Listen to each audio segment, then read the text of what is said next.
hoggaanka sare xisbiga kulmiye iyo wasiiro ka tirsan xukuumadda Somaliland ayaa magaalada Burco kaga qayb galay munaasabad xisbiga talada dalka iyo kulmiye ku soo dhaweynayay taageerayaal iyo siyaasiyiin ka soo digarogtay xisbiga mucaaradka wadani. Taageerayaashan ayaa waxa horkacay Mujaahid Cabdiraxmaan Sheekh Xuseen cuqaal iyo haween ugu horeen halkaasi ka hadlay ayaa sheegay inaanay ku qancin siyaasadda xisbiga wadani isla markaasna ay taageero hiliyo hooba la garab taageen xisbiga kulmiye. aniga oo kamid ahaan jiray asaasayaashii ama halgamayaashii runtii waqtiga dheer la soo kifaaxay xisbiga wadani isla markaana aakhirkii ku qanci waayay siyaasaddiisa iyo qaabka uu shaqaynayo una soo digarogtay xisbiga kulmiye.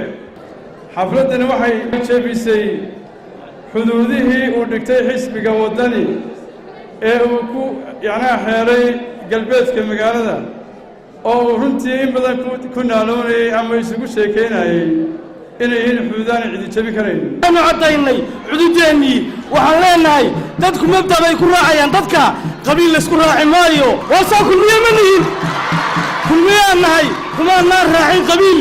waxaanu ku raacnay mabda iyagaan ku raacnay. ninkii cadhoonaya iyo ninkii kaleba ninna ku raaligelinayna mabda iyaga iyo siyaasaddeeda. waxaan leenahay ishii bugtay baa ku bikaacso mucaarad meel horu nooga soo saari waayey. xaafid baanu hoos tagaynaa, ku kalsoonaada dhayntaa wadataan hana quudaraynina. war sooma siinoo xisbiga kulmiye sawdka, war madaxweynaha cusub sooma doorano waa muuse bixiye. waxaan leeyahay garabkaa walaaladii ah ee wadani wax colaadu meesha yaallaa ma jiraan. waxa aynu samaynaynaa inaynu tartanno, tartankuna waa xalaal. qof waliba mowqifkiisa meeshuu doona ayuu ku cabiraya. walaalayaal xaflad la soo shamiro oo keliya la soo buuxiya ujeeddadeennu maaha. ujeeddadeennu way ka fogtay.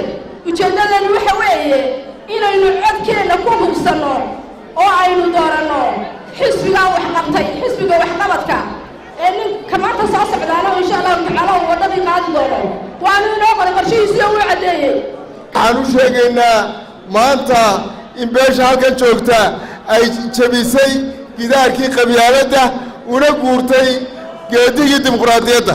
siyaasiyiinta kale Axmed Muumin Seed, Cabdicasiis Maxamed Soomaali iyo wasiirada wasaaradaha deegaanka iyo warfaafinta oo iyaguna halkaasi ka hadlay ayaa soo dhaweeyay taageerayaashan ku soo biiray xisbiga kulmiye. marka kulmiye cayb badan laguma yaqaano, ceebayn badan laguma yaqaano, dalka dumaya laguma yaqaano, dalka rogmantoona laguma yaqaano. natiijada aqbali mayno. kulmiye miya lagu yaqaana? natiijada aqbali mayno laguma yaqaano. maxkamadda ma aqoonsanin kulmiye laguma yaqaano. komishanka ma aqoonsanin. waxaa kulmiye ma lagu yaqaana? waay hadda anigu cid lagu yaqaana arrintaana sheegiba maayo, dee dadkaa sheegi doona. hadda waxaan aad ugu faraxsanahay runtii maanta inaan ku soo dhaweeyo galbeedka Burco, inaan maanta anoo ku soo dhaweeyo xisbiga. aad baan ugu faraxsanahay. waxaan soo dhaweynayaa maanta aan halkan ku soo dhaweynayaa Mujaahid Cabdiraxmaan iyo Mujaahid Axmed Yuusuf oo maanta ku soo biiray xisbiga oo runtii gidiganba aynu ku soo dhaweynay xisbiga. waxaan leeyahay soo dhawaada walaalayaal. xisbiga wadani waa laga sii socdaa. xirsi xaaji cali maxamed ayaa hogaamiyaha baa la yidhi. oo cirab wuxuu noqonayaa dee markaa galbeedka Burco wuxuu caddaynayaa oo ay xisbigoodii reerkoodu waxaa uga soo wareegeen.